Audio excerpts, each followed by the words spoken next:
If you're looking for some of the latest gaming news, you have come to the right place. We've got stories to share with you tonight. Analysts claiming games should cost even more, The Witcher 3 director's new game, and Sony canceling more live service games, and tons more. Hello everyone, and welcome to Game Conclave. This is Vberg. It is time once more for our Sunday night news show. As always, thank you for watching, and if you could take a moment of your time to give us a like and subscribe, it would really help us grow. After the video is over, let us know if you found any of the stories funny and or interesting down in the comments. Without further ado though, let's hop into some news. First off, we got Blood of the Dawnwalker. Now this is the newest game by the director of The Witcher 3 as well as the quest designer of The Witcher 3. So holy crap. It tells you we're probably in for some quality here. Witcher 3 is widely regarded as one of the greatest RPGs ever made, and two of its probably most important designers left the studio. They both played a prominent role also on Cyberpunk 2077, but they ditched CDPR along with some other people and formed their own studio called Rebel Wolves. And this is what we've got to look forward to from them. Dark fantasy, gothic, vampiric setting, and let me tell you, I'm ecstatic. I'm very excited about this. It looks right up my alley. Hopefully the quality is good as the trailer suggests it's going to be. I'm not normally a fan of CGI trailers. You know, I think they can be kind of hokey. They don't always really show us a lot, and sometimes the games don't resemble the trailers at all. You know, I can't tell you how many times I've watched a trailer for some, and it's all CGI, and it's like, well, that looks pretty sweet, and then it's like some stupid mobile game where you like shoot barrels or something, and that's that's probably not going to be the case here. I was actually excited for once for a CGI trailer. This looks brutal. It looks gory. It looks violent and awesome in all the right ways. Really said a lot about the tone and what we can expect from like quest designs and story elements here. I think it's a really good example of how to do a CGI trailer. So stay tuned to Game Conclave and our news shows, because whenever we hear about this one, you're definitely going to be hearing about it too. Video game analysts are always saying some of the craziest stuff. One of them is now saying that we should be paying over $100 or more for Grand Theft Auto because it's going to offer so much value, and it will also help the industry out if they start charging that much money. First off, this is a ridiculous statement. Only you get to decide what value it offers to you. Like, for instance, I'm not going to play any of the Grand Theft Auto Online stuff. I already got bored of that with 5. Multiplayer games personally aren't really my jam that much these days anyway.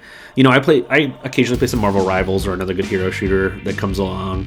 ARPG like Path of Exile 2, can eat up some of my time. But I don't know. I'm not going to be playing much Grand Theft Auto Online. And so to say that it's just going to offer so much value, it should charge so much money, and first off, they're going to make tons of money on the online, so they don't need to charge even more. And everyone's wallets are kind of tight right now. Why should we be spending even more money? Because again, the minute that Rockstar does this is the minute EA does this, is the minute that Konami does this, is the minute that Embracer does this. Everyone will start charging $100.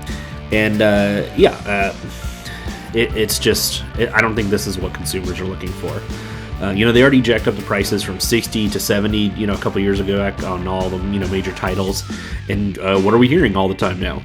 Games are constantly underperforming. These AAA games are underperforming. Gotta fire all our developers. Underperforming. Shut down the studio. Well, yeah.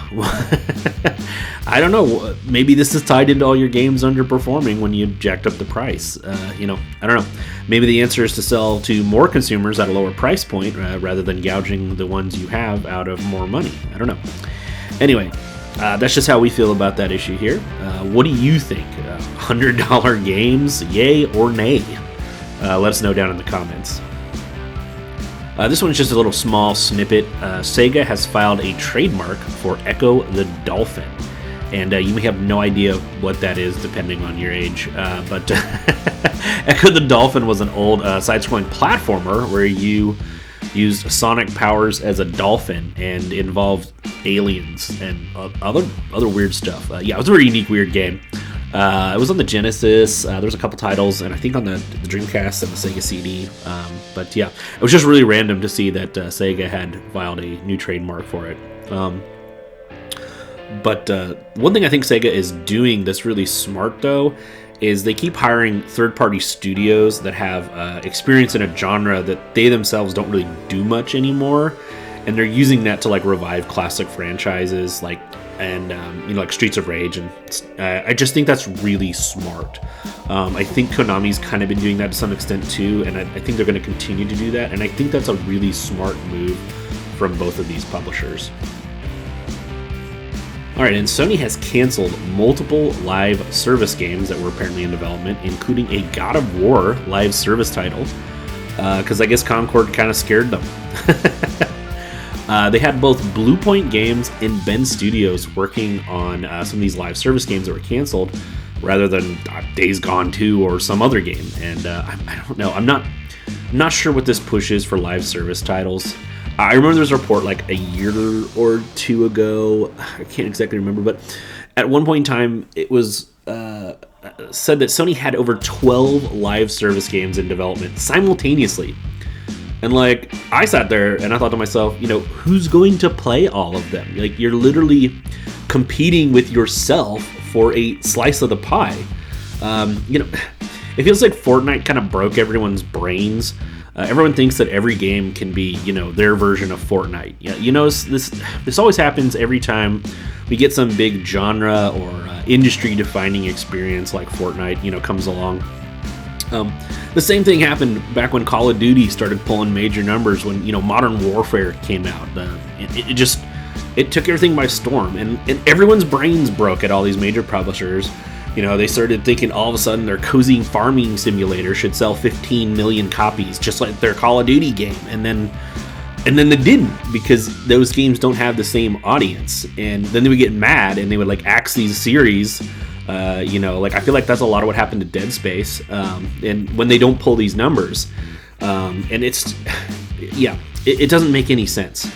I feel like Fortnite has just created another similar impact. It made all these people in suits high up at not studios, but publishers really go, oh my gosh, every game should be live service. We'll make so much money. And no, that's not what it should be about. Not every game makes sense in the live service model. Just focus on quality. Focus on quality, making good games. Not trying to figure out ways to milk your fan base of their life savings. Dragon Age: The Veilguard director Corinne Bush has apparently either resigned or been fired from Bioware / EA after 18 years with the company. And there is a rumor, and I always hate sometimes talking about these rumors, but you just never know. There's a rumor that says that Bioware Edmonton will be getting shut down due to the poor performance of Dragon Age. I have no clue whether or not that part of it's true, but the director of the fourth Dragon Age the Veilguard, has left the studio. I don't really want to read too much into it, but it makes me think the game, it didn't do as well as they were expecting. I personally haven't played it yet. A few of us here have, and came away with some mixed opinions. There was things people liked, things people didn't like. I think it's just one of those games that was just kind of a mixed reception, and I think that they were expecting and needing a home run, and that didn't happen. So this might be related to that not quite happening and someone kind of having fingers pointed at them. According to a former employee at Bethesda, they said that at one point in time, they had created a gore and dismemberment system for Starfield, but they had to cut it because technical issues just made it too difficult. And this is less news. This is more an op-ed. But I feel like their priorities are all wrong here. I want to see bodies explode. I want to see gore and dismemberment in settings where I want to see body parts flying off into space and violent crap, because sometimes it's freaking hilarious. Like, I can't tell you how many times I was playing Fallout 3, and, like, the funniest damn thing would happen where you, like, punch some freaking bandit in the face, and their hand would go flying off, like, 40 feet into the air, spewing blood everywhere. It was damn hilarious, you know? Like, sometimes I think we're just a little too fixated on immersion and realism, and sometimes not enough on fun in games. Gaming should be fun first and foremost.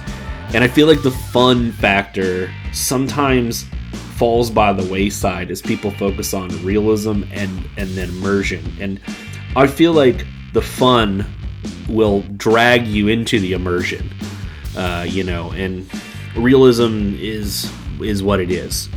But fun games are always fun. Hyper-realistic looking games sometimes don't age so well. Larian has announced they are finally ending their support for Baldur's Gate 3 other than maintaining and updating the game with bug fixes and stuff like that, you know, the standard support. But their full focus has shifted 100% to their next unannounced game. And me and some others here are super hoping it's going to be Divinity Original Sin 3. I would love to get back into the world of Rivellon. It's one of the best darn RPG worlds out there as far as I'm concerned. If you got a spouse or a friend and are looking for a good co-op game, you should play these. If you haven't, that is. My wife and I have spent an ungodly amount of time playing Larian's games in co-op. Don't believe me? Ask for our playtime in the comments, and you'll get secondhand embarrassment on our behalf. Just a warning, this section will contain story spoilers for Suicide Squad, Kill the Justice League. If you'd like to avoid those, please skip to the next section. Okay, once more, we're going to be spoiling some story stuff. Rocksteady has finally finished with Suicide Squad, Kill the Justice League. They've wrapped it all up with a season finale of the game, and the ill-fated, poorly received live service game decided to retcon the entire story. That's right, they have retconned the entire story, declared that everyone that was killed by the Suicide Squad that was a Justice League member was in fact a clone. Which means none of it ever happened. And if it did, it was of no significance. Except for Wonder Woman. For some reason they decided Wonder Woman actually died. Which I'm confused about because there's a Wonder Woman game in development. So is it a prequel to Suicide Squad, Kill the Justice League? Is she gonna get resurrected in it? I don't know. I feel like James Gunn. I think he's like the head of like all of DC Productions now, not just the movies. I could be wrong about that, but I feel like if he's in charge of everything, he needs to like come in and exert some level of control and influence over at Warner Brothers on these games that are coming out connected to the DC universe, like stuff. Like even if they're not taking place within it, but like they're still using, you know, characters from those. Because, you know, after Suicide Squad, I feel like Rocksteady kind of pissed away a lot of goodwill, and someone needs to help them figure out how to kind of get it back on track. Because people are just going to respond negatively to whatever the next game is, and someone's got to steer the ship of these comic games back on track to be good again. Because I mean, the Batman Arkham games are fantastic games, not just good Batman games, good games, period. And that should be the standard that they should aspire to. You don't want to just make a good game from a licensed perspective. You want to make a good game, period. And that was what Rocksteady did with the Arkham games. And yeah, we would love to see more of that, especially if they're going to branch out into other DC characters. You know, I would personally love to see a Flash game, a Wonder Woman game, a Green Lantern game, and I mean, hell, where's a Superman game? How long has it been since we had a Superman game? We're all still clowning on Superman 64, and no one's done anything since then. But the Injustice games were great. You know, they nailed it there. So yeah,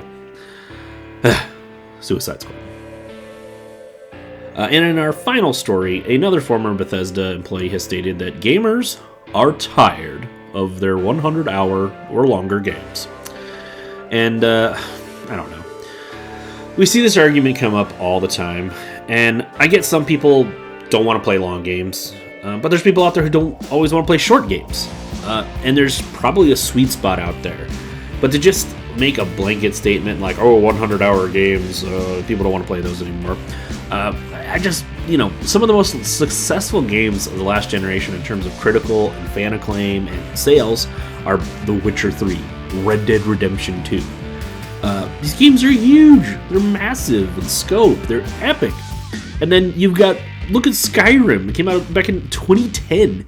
It's still like one of the most active games on Steam on like a daily basis. It doesn't seem to me like people are tired of 100-hour games. I think what people are tired of are games that are bloated, games that are designed to be as tedious as possible and milk your time out. I think it's an insult to the audience's intelligence. They're telling you you're too stupid to realize this game is designed to make you waste as much time engaging with it, but not getting anything done. So that at the end of the day, they can brag about, the playtime in our game is, X hours. And it's not, People are tired of bloated games. I don't think people are tired of 100-hour games. I think people enjoy games regardless of their length. So to make, blanket statements like that, I don't agree with it. Look, there's some people I've met, they won't play a game that's longer than, 40, 50 hours. They think it's a waste of their time. And I've met people who won't play a game that's less than 10 hours, because they think it's a waste of their time and money.